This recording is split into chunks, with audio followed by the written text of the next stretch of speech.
mendengarkan podcast. Sebelum itu, perkenalkan nama saya Alika Sasikrama Prameswari. Saya Bayu Sabta Ragil. Dan saya Davi Saidin Ali. Saya Rizky Basdiar. Saya Tasnara Melani. Saya Bunga Punapisari. Saya Tiffany. Saya Kaira Adenia. Saya Kaira Medina Putri. Saya Murni Dewianti. Dan saya Ahmad Putra Erianto. Selamat menyaksikan. Assalamualaikum warahmatullahi wabarakatuh. Halo semuanya, selamat datang di OSEP, obrolan sejarah ekonomi Orde Baru. Kita sekarang akan membahas sejarah ekonomi Indonesia. Dulu jaya, mas sekarang krisis. Kami dari kelas 12-6 kelompok 1 Sejarah Ekonomi Siap mengajak kalian menyelami perjalanan ekonomi Indonesia di masa Orde Baru. Dari kejayaan ekonomi, pembangunan, hutang luar negeri, serta dampaknya terhadap kehidupan masyarakat yang akan kita kupas tuntas. dengan gaya santai tapi tetap informatif. Jadi siapkan diri kalian untuk ngobrol bareng, belajar sejarah ekonomi dan tentunya memahami bagaimana masa lalu membentuk ekonomi Indonesia saat ini. Sebelum itu, Perkenalkan nama saya Bayu Sabta Ragil dan partner saya. Alika Sasikrana Prameswari. Kami yang akan memandu podcast ini sampai akhir.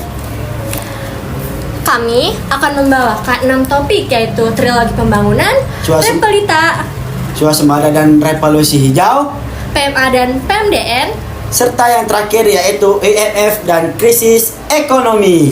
Sangat menarik bukan sejarah ekonomi pada masa Orde Baru. Jadi, yuk kita dengarkan podcast Orde Baru saat ini. Selamat mendengarkan. Jadi, kita akan membahas topik pertama, yaitu ada trilogi pembangunan. Jadi, apa sih itu trilogi pembangunan, Kaira? Trilogi itu bisa diartikan sebagai 3 hal yang saling bertaut dan saling bergantung. Atau yang lebih spesifiknya itu adalah kesatuan gagasan atau pokok pikiran yang dituangkan dalam 3 bagian yang saling terhubung.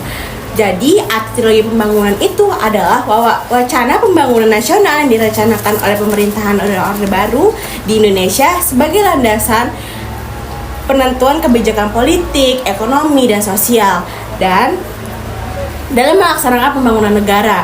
Jadi, trilogi pembangunan ini merupakan salah satu isi trilogi pembangunan program kerja yang dibentuk oleh Kabinet Pembangunan 3 pada periode 1978 sampai 1983. Nah, jadi apa sih tujuannya trilogi pembangunan itu? Tujuan trilogi pembangunan itu adalah menciptakan masyarakat yang adil dan makmur berdasarkan Pancasila dan Undang-Undang Dasar 1945. Atau yang lebih pentingnya ini tuh ada 3, yaitu yang pertama pemerataan pembangunan dan hasil-hasilnya menuju terciptanya keadilan sosial bagi seluruh rakyat Indonesia. Yang kedua, pertumbuhan ekonomi yang cukup tinggi. Yang ketiga itu stabilitas nasional yang sehat dan dinamis. Nah, dari yang ketiga tadi, apa sih kontroversi di dalam trilogi pembangunan itu? Kontroversinya itu ada 6. Yang pertama itu pelaksanaan stabilitas politik. Yang kedua ditetapkan undang-undang. Yang ketiga serbuan para investor asing itu menurun. Yang keempat itu regulasi pers dan pengendalian aksi mahasiswa. Yang kelima ada hutang luar negeri. Yang keenam itu munculnya regulasi-regulasi atau liberalisasi pada tahun 1983 sampai 1988. Nah, setahu saya di dalam trilogi pembangunan itu kan ada 8 jalur pemerataan. Bisa nggak sih Kaira jelasin apa itu isi dalam 8 jalur pemerataan? Di trilogi pembangunan itu ada 8 jalur pemerataan. Yang pertama itu pemerataan kesempatan memperoleh pendidikan dan pelayanan keselamatan. Yang kedua itu pemerataan pemenuhan kebutuhan pokok rakyat, khususnya di pangan, sandang, dan papan. Yang ketiga itu pemerataan pembagian pendapatan. Yang keempat pemerataan kesempatan kerja. Yang kelima pemerataan kesempatan berusaha. Yang keenam pemerataan kesempatan dalam pembangunan khususnya bagi generasi muda wanita. Ini yang paling istimewanya di trilogi pembangunan. Yang ketujuh ada pemerataan penyebaran pembangunan di wilayah tanah air. Yang kedelapan pemerataan memperoleh keadilan. Jadi mungkin walaupun ada kebijakan yang mungkin pertama bagus tapi tetap memiliki kontroversial ya. Betul. Nah, mungkin itu dia apa itu trilogi. Mungkin yang bisa tadi dengar dari Mbak Kaira sudah jelaskan trilogi itu banyak sekali macam-macam kayak kebijakannya bagus, cuman tetap aja berakhir dengan kontroversial yang ya begitulah.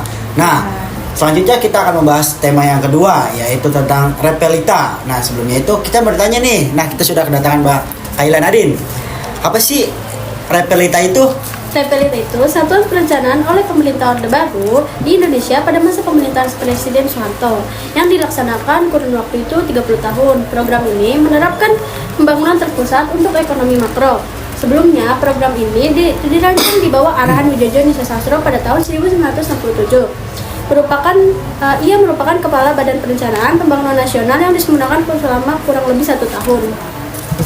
Nah, Orde Baru ini mulai menjalankan roda pemerintahan dengan warisan kemiskinan yang tinggi, tetapi seiring berjalannya waktu, situasi politik mulai stabil kembali. Lalu muncullah kebijakan repelita, yaitu upaya untuk meningkatkan taraf hidup rakyat sekaligus meletakkan dasar-dasar.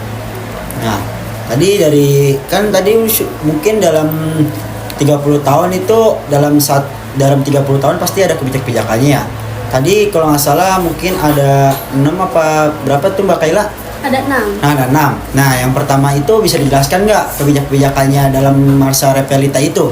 Izin menjelaskan ya Mas Bay. Jadi repelita 1 itu dilaksanakan pada tanggal 1 April 1969 sampai 31 Maret pada tahun 1974. Jadi repelita ini tujuannya untuk meningkatkan kesetaraan hidup rakyat dan sekaligus meletakkan dasar-dasar bagi pembangunan dalam tahap berikutnya. Nah, yang kedua, repelita ini dilaksanakan pada tanggal 1 April tahun 1974 sampai 31 Maret tahun 1979. Kebijakan ini untuk mencapai sasaran yang hendak dicapai pada masa ini adalah pangan, sandang, perumahan, sarana dan prasarana untuk mensejahterakan rakyat dan memperluas lapangan kerja. Nah, yang repelita ketiga dilaksanakan pada tanggal 1 April 1979 sampai 31 Maret 1984. Repelita 3 ini lebih menekankan pada trilogi pembangunan yang bertujuan untuk terciptanya masyarakat yang adil dan makmur berdasarkan Pancasila dan Undang-Undang Dasar 1945. Oh, jadi repelita 1 dan 3 itu tuh kebijakan Soeharto itu untuk mensejahterakan dulu ya. Mungkin di zaman-zaman dulu itu belum ada yang kayak tadi, kayak sandang, pangan, papan itu sudah kualitasnya jelek. Nah, mungkin dalam kebijakan itu Presiden Soeharto bisa membangun supaya lebih baik lagi dalam repelita 1, 2, 3 itu membuat keadilan tadi sepertinya. Nah, itu kan tadi kan baru 3 nih. Nah, bisa jelaskan ya 4, 5, 6 itu. Mungkin Mbak Kela mungkin menjelaskan. Nah, pada hasil repelita 3 kan kurang memuaskan sehingga pada repelita 4 tahun 1984 sampai 1989 lebih fokus pada peningkatan ekonomi dengan pengurangan ketergantungan minyak dan menciptakan lapangan kerja baru dan industri. Demi meningkatkan pertumbuhan ekonomi, pada repelita 5 tahun 1989 sampai 1994 mendekatkan bidang transportasi, komunikasi, dan pendidikan. Pada tahun 1990-an, sektor pendidikan meningkat. Nah, pada repelita 6 itu lebih fokus meningkatkan industri. Oh, jadi dari repelita 4, 5, 6 itu tentang kayak mungkin tadi di 5 kalau nggak salah tadi untuk kayak transportasi dan pendidikan. Ya. Mungkin pendidikan zaman dulu mungkin kurang bagus. Makanya repelita yang 5 itu untuk membangun pendidikan dan transportasi yang lebih bagus. Ya, Nah, yang ke-6 itu tentang industri. Mungkin buat pabrik-pabrik, mungkin buat industri pada zamannya mungkin itu kurang. Ya. Nah, selanjutnya tadi di dalam kebijakan repelita dari 1 sampai 6 ada membahas tentang sandang, pangan, sama papan. Nah, selanjutnya kita masuk ke swasembada pangan. Nah. Bisa dijelaskan nggak sih apa itu swasembada pangan, Davi? Swasembada pangan pada masa Orde Baru adalah salah satu rencana pembangunan 5 tahun untuk meningkatkan produksi pangan dalam negeri khususnya beras. Asal-usul swasembada pangan pada tahun 1973 Presiden Soeharto dan pemerintah menerapkan beberapa program seperti Revolusi Hijau, Bimas, Imnas, dan Insus kepada petani, dan pemerintah juga menerapkan diversifikasi pertanian yang menggabungkan antara teknologi dan pertanian. Pemerintah juga membangun perkebunan dan industri kelapa sawit. Jadi kebijakan swasembada itu tentang tadi replika yang dijelaskan oleh Mbak Kaila ya? Iya. Nah, tapi apa sih hasil dari swasembada itu? Apakah memiliki hasil atau malah tidak ada hasilnya? Oh, tentu ada hasilnya. Hasil dari swasembada pangan pada masa Orde Baru adalah pada tahun 1984 Indonesia berhasil mencapai swasembada beras. Dan Indonesia juga berhasil menjadi produsen dan eksportir kelapa sawit terbesar di dunia pada tahun 1985. Presiden Soeharto juga diundang oleh Direktur Jenderal FAO untuk memaparkan keberhasilan Indonesia dalam mencapai swasembada pangan. Mungkin dalam swasembada pangan ini mungkin Presiden Soeharto sangat berhasil. Mungkin tadi seperti pangan itu tuh menjadi melimpah mungkin. Begitu Mbak Ica. Jadi Iya, benar. yang tadinya mungkin kurang swasembada pangan ini, jadi Presiden Soeharto membuat lebih baik lagi gitu. Ya, agar masyarakat Indonesia merasa cukup. Gitu. Baik, tadi kan di dalam swasembada pangan, Davi menyebutkan beberapa program-program di dalam swasembada. Nah, salah satunya revolusi hijau. Bisa dijelaskan nggak sih apa itu revolusi hijau, Mbak Tasmara? Jadi revolusi hijau ini adalah sebuah usaha untuk mengembangkan pertanian yang tadinya petani yang masih modern, masih tradisional maksudnya, menjadi petani yang lebih modern lagi gitu. Nah, jadi bagaimana? Nah, Revolusi hijau.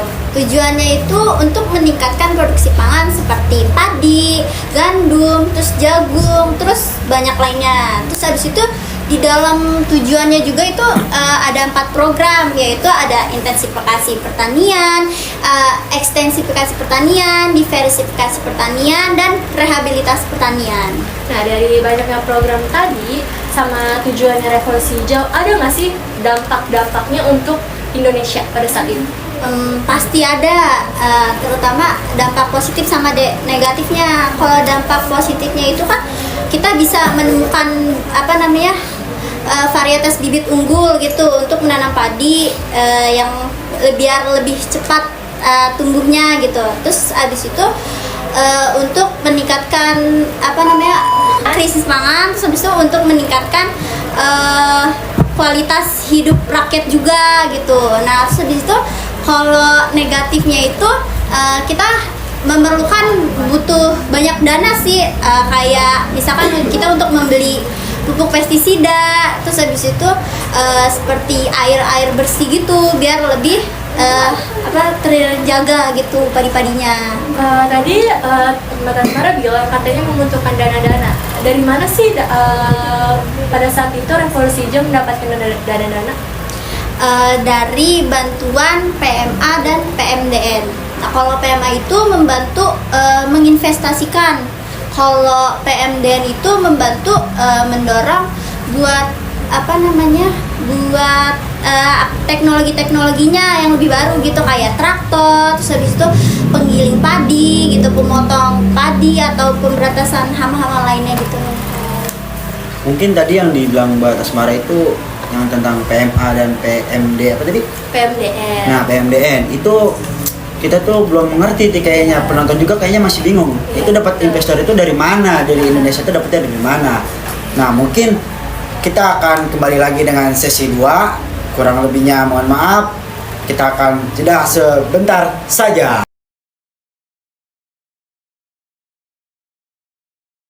Hai.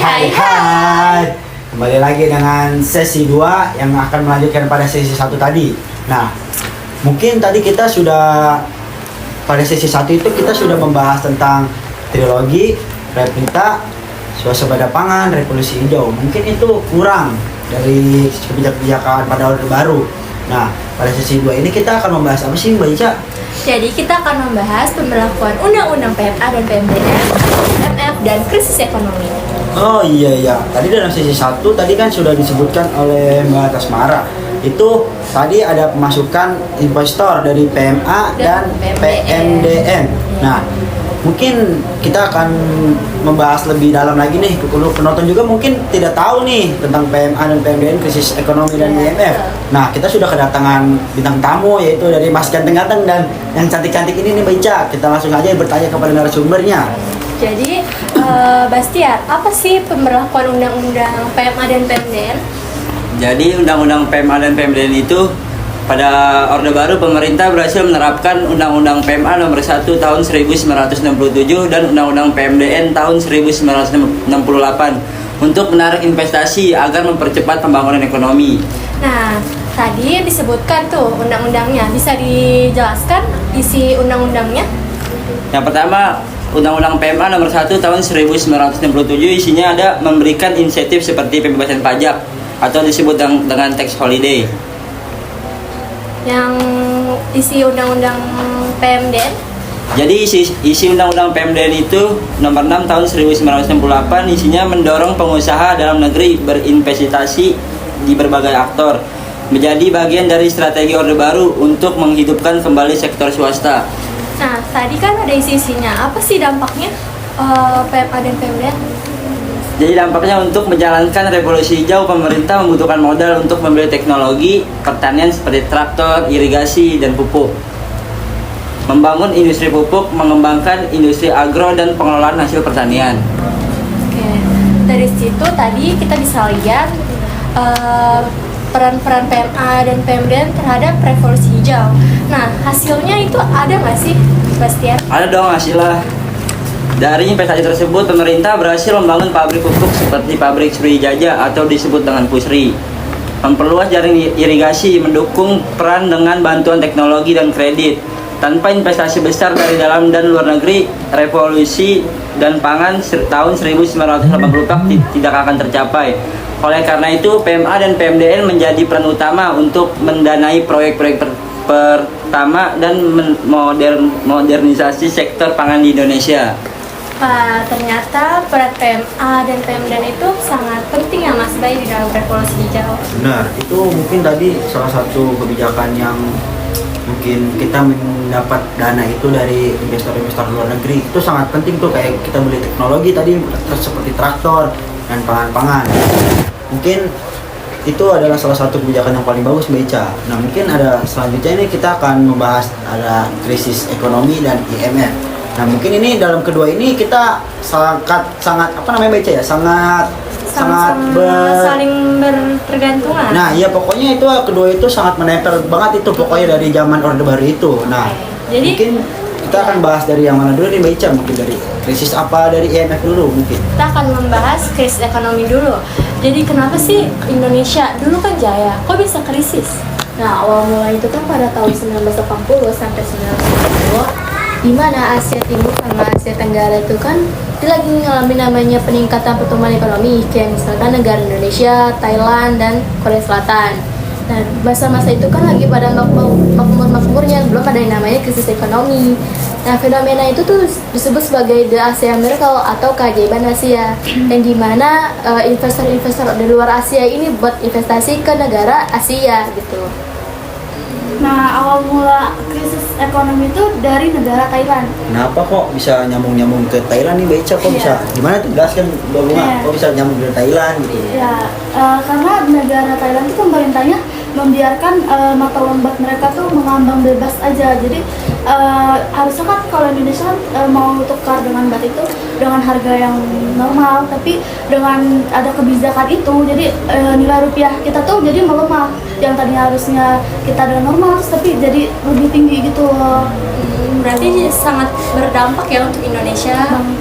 Nah, betul, karena kan si Thailand ini kan apa namanya itu dia kalah saing impor ekspornya terhadap si Cina, jadi nilai mata uang Thailand ini mengambang. Jadi kebijakan pemerintah ini bingung, dia harus naikin suku bunga jadi $1 10 baht atau $1 20 baht gitu. Nah, karena keadaan ini pemerintah Indonesia tuh mau meminta bantuan ke IMF untuk menstabilkan ekonomi di Indonesia. Nah, jadi selanjutnya itu kita akan ke sesi IMF nih Mas Bay, tanya-tanya. Jadi apa sih itu IMF? Nah, Mbak Ica, jadi IMF itu adalah ada dari Indonesia Monetary Fund. Nah, di mana IMF ini membantu negara-negara anggotanya itu negara-negara Asia untuk memberikan dana, tapi dengan jaminan tertentu. Nah, tadi kan Mbak Bunga Permatasari bilang katanya pemerintah Indonesia meminta bantuan kepada IMF. Nah, apakah IMF itu memberikan bantuan secara cuma-cuma kepada Indonesia atau memberikan syarat-syarat tertentu nih? Tentu saja enggak, Mbak Alicia, sama aja kayak kita minjem duit, nah, kita juga harus tahu jaminannya. Nah, jadi kalau syarat-syarat yang diberikan IMF itu ada 3. Yang pertama adalah menutup 16 bank swasta yang sedang bermasalah. Yang kedua adalah menaikkan suku bunga. Yang ketiga adalah pengurangan subsidi bahan pangan dan energi. Nah, untuk yang pertama itu berdampak ke Indonesia. Nah, kenapa berdampak? Karena penutupan 16 bank swasta ini muncullah di berita-berita, di pendengaran masyarakat. Lalu mereka pada panik, terus mereka berbondong-bondong lah buat ngambil uangnya di bank. Gitu. Jadi negara itu terus menyuntikkan subsidi Agar dia bisa beroperasi. Iya, betul. Yang kedua itu menaikkan suku bunga. Ya, untuk menaikkan suku bunga, misalkan mungkin kalau untuk para investor dari luar tuh menggiurkan ya, karena bunganya kan besar ya. Nah, karena bunga yang besar mungkin tergiur. Nah, untuk balik lagi dalam Indonesia, kalau misalkan kita mau nyicil rumah dengan KPR, mungkin bunganya besar. Kalau bunganya besar, kalian bakal mau nggak nyicil rumah? Iya, karena kayak jatuhnya Kita untung malah yang besar gitu kalau jadi investor di Indonesia itu jadinya. Nah, yang itu memberatkan para masyarakat juga. Nah, yang ketiga itu ada pengurangan subsidi bahan pangan dan energi. Nah, di mana jadi masyarakat Indonesia ya dengan masalah ekonomi yang krisis ini, dia juga susah untuk mencari bahan pangan. Ya. Di sini ya sangat menyusahkan masyarakat Indonesia sehingga pada saat ini tuh terjadi demo. Jadi dalam tadi ke penutupan bank itu sangat merugikan Indonesia banget itu kayaknya. Jadi masyarakat itu kita kayak suku bunga tadi naik, masyarakat kita jadi takut gitu, takut menabung uangnya di bank. Jadi kita berbondong-bondong untuk mengambil uangnya. Jadi semakin kita pengeluaran kan semakin devisanya ya, devisa itu semakin keluar. Nah, tadi Mas Akbar itu menyebutkan terjadi demo. Emang itu dalam kejadian itu emang apa sih yang di demo itu? Nah, karena tadi yang seperti Mas Abel bilang banyak subsidi pangan yang dikurangi, terus bunga sukunya itu naik ya. Nah, karena itu kan merugikan banget. Nah, jadi reaksi Indonesia tuh masyarakat tuh pada marah gara-gara karena itu. Jadi kan masyarakat marah karena udah nggak percaya lagi nih sama pemerintahannya si Soeharto itu tuh. Nah, jadi di masa itu tuh bener-bener lebih dominan ke mahasiswa sih. Mereka bener-bener demo besar-besaran banget sampai merusakin gedung-gedung DPR, jalanan. Bahkan di kejadian itu banyak banget korban jiwa. Dan karena Indonesia lagi buruk-buruknya itu tuh Soeharto itu lengser dan naiklah tuh wakilnya B.J. Habibie. Dia di eranya dia itu mereformasikan ekonomi dan politik lagi supaya Indonesia tuh stabil lagi, nggak yang seberantakan yang di era si Soeharto itu. Mungkin itu tadi dikatakan Bunga dari mahasiswa pada demo, berarti mungkin masyarakat muda nih kayak kita mahasiswa untuk menjenjang kayak selanjutnya buat minta keadilan karena menurut pemuda itu kalau misalnya kita begini terus kita nggak bakal bisa maju dong buat pemuda buat teruskan. Apalagi saat itu Indonesia lagi masa sulit. Betul banget itu.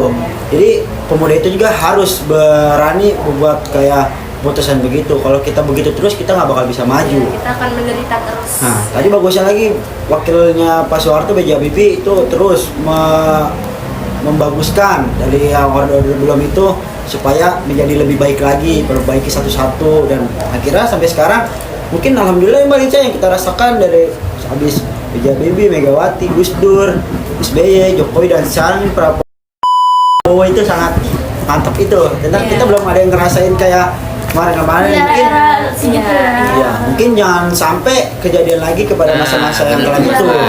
Nah, jadi mungkin kesimpulannya dari sesi 2 itu IMF itu membantu atau menjebak. Jadi kita itu bingung nih, penonton juga pasti bingung. IMF itu membantu kita atau menjebak. Wah, nggak kerasa nih Mbak Ica, episode OSEP kali ini udah berakhir. Nah, dari pembahasan kita tadi, kita bisa melihat bagaimana kebijakan ekonomi Orde Baru membentuk perkembangan Indonesia. Ya betul, sejarah itu bukan hanya untuk dikenang, tetapi juga untuk dipelajari di masa depan agar kita tidak akan mengulanginya. Nah, mungkin cukup sekian dari episode OSEP kali ini. Mungkin suatu saat kita akan bertemu lagi di episode selanjutnya. Kurang lebihnya mohon maaf. Wassalamualaikum warahmatullahi wabarakatuh. Waalaikumsalam warahmatullahi wabarakatuh.